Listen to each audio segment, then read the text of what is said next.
Lunch on Newsmax TV. I'm John Tobacco. Coming today live, no, not from the Question Tequila Studios in New York, but from the Newsmax headquarters in Boca Raton, Florida.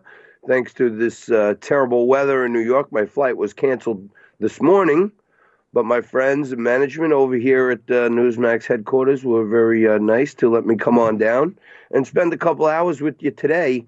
It's not only a terrific Tuesday, it's a tumultuous Tuesday on Liquid Lunch with the market down 400 points and still falling just a bit. Some words coming out of the White House from Donald Trump that this trade war with China could drag on through the 2020 election. A lot of people who were thinking that maybe a phase one would get done before the end of the year, that created a little certainty, and the markets were feeling good about that last week. With Trump saying that this may drag on for a while, that's scared the markets.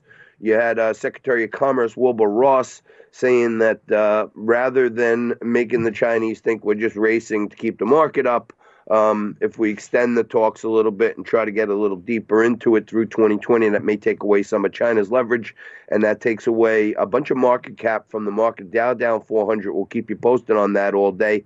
Bitcoin at 7,300. I've been telling you for a while, 8,000 was the number where I felt there was some stability. Down here in the sevens, anything could happen. So be very wary. And as my good friend Arthur Cashin says, stay nimble with Bitcoin, because if it drops through 7,000, it could go, in my view, as low as 5. Back in New York, in the Question Tequila Studios, joining me as usual for today's Liquid Lunch, it's Frank Morano. Hi, Frankie. Yeah, up here. I hope you'll come back soon. Well, I'm trying to make my way back. I'm going to cut out just into the second hour to try to make a flight back to New York, and hopefully that'll be on time, and I'll be reunited with you tomorrow, and reunited, it will feel so good. Absolutely. Well, some breaking news that we're following, John. Right before the show, an appeals court has ordered Donald Trump's banks to turn over financial records to Congress. Now, Deutsche Bank and Capital One have to comply with these congressional subpoenas that were issued as part of an investigation into foreign influence. This could finally be the moment where we see President Trump's tax returns. Well, I'm not sure about that just yet, Frank. I think, Donald Trump has done a tremendous job at adding judges to the bench.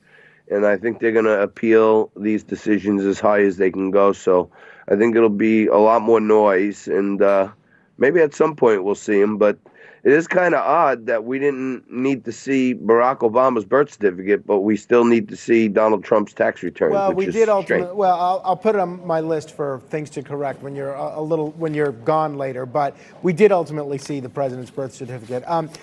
Years later. The other breaking news, John, is that the G7 summit is going to be held, according to President Trump, at Camp David. Now, we had broke the story that initially this was going to be held at Trump National Doral in Miami, not far from where you are, but the backlash caused them to reverse course. What's your thoughts on that, John?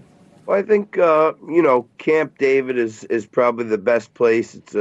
It's many world leaders have been hosted there before, and rather than deal with a whole nother round of emoluments discussions and all this other crap, I think Trump is making a good decision here to walk that back a little bit and invite everybody down to Camp David for a nice G7 meeting. That, to me, that sounds reasonable. All right. Well, so the other story we're following is apparently President Jimmy Carter has been hospitalized again, this time with a urinary tract infection. So we're following that story as well as a number of other breaking news. But those comments about the G7 coming to Camp David were made in Europe, where President Trump is there for the NATO summit, and that is precisely what I am speaking frankly about.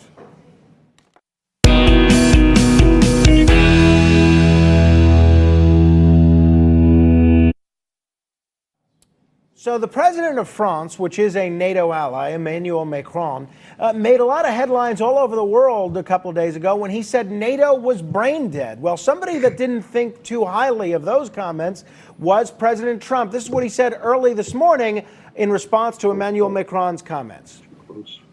I heard that President Macron said NATO is brain dead. I think that's very insulting to a lot of different forces, including a man that does a very good job in running NATO. No, it has a great purpose, especially with the fact that NATO is becoming much more flexible in terms of what it looks at. It's a tough statement, though, when you make a statement like that. That is a very, very nasty statement to essentially 28, including them, 28 countries.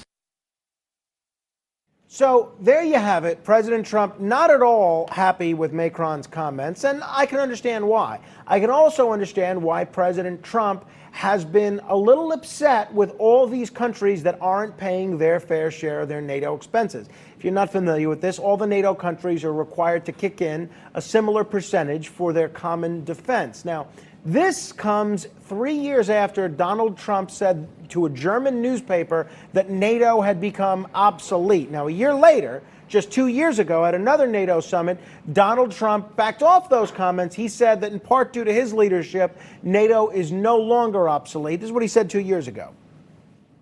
Secretary General and I had a productive discussion about what more NATO can do in the fight against terrorism. I complained about that a long time ago, and they made a change. And now they do fight terrorism. I said it was obsolete. It's no longer obsolete.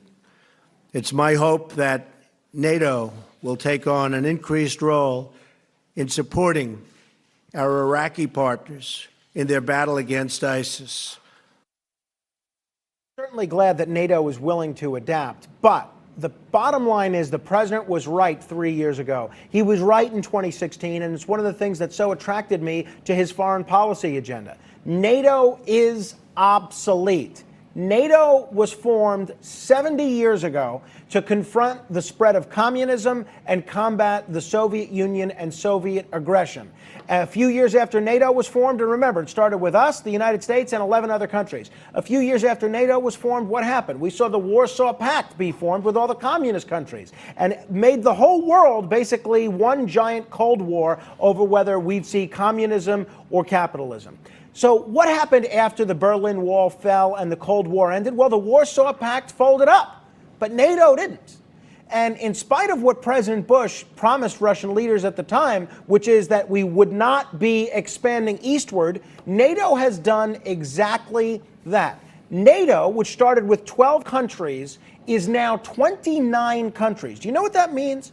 That means that if any one of those 29 countries is attacked, Estonia, you're talking Turkey, any one of those countries, we are bound, Montenegro, we are bound by treaty to fight in their defense. Now, it gets better. Next year, we're adding North Macedonia to the list. There'll be 30 countries in NATO, including North Macedonia, and that means if North Macedonia is attacked, the United States will be obliged by treaty to defend them. Let me ask you, watching at home or at work or wherever, how much American blood are you willing to spill to defend North Macedonia? I vote zero. I think NATO is absolutely obsolete. Far from being the peacekeeping force it claims to be, NATO has only encouraged militarism. By continuing to provoke Russia, by getting closer and closer to Russian borders, there's even people that want to put Ukraine in NATO.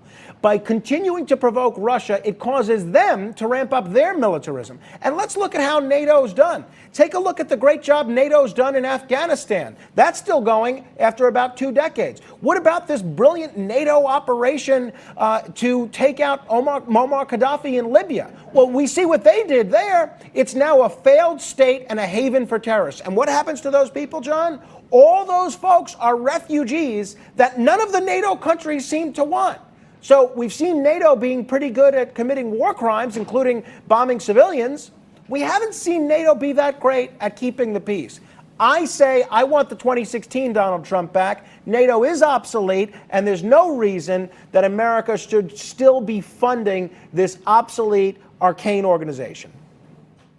Totally agree with you. I mean, NATO had a function at some point and for a long time, but it seems like we're the only one paying. And half the time when we want to go do something, some of our NATO allies don't even want to join us. So are you drinking tequila? I wish Trump would go back to that also, to be honest with you. Are you drinking tequila?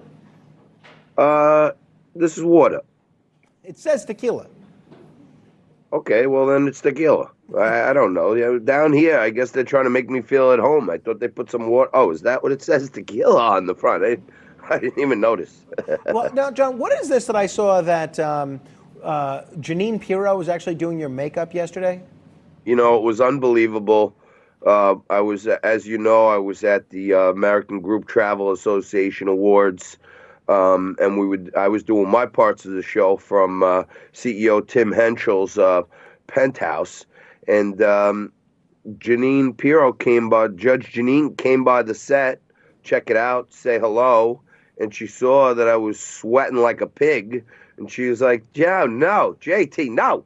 You're sweating. You look terrible. You got to have some powder." I said, "Well, I don't have a makeup girl with me, Judge." She said, "No, you got to have some powder." She went back to her room, got the powder, and came back, and she gave me a full face of makeup, Wow. which I thought was amazing. I mean, that was and if justice was served. If people want to see that you actually snapped a photo, it's on your Facebook page.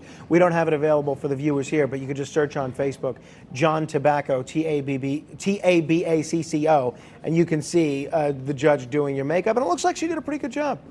I mean, you know, to the extent you can do a good job on this face, but it was quite the honor to have Judge Janine do my makeup.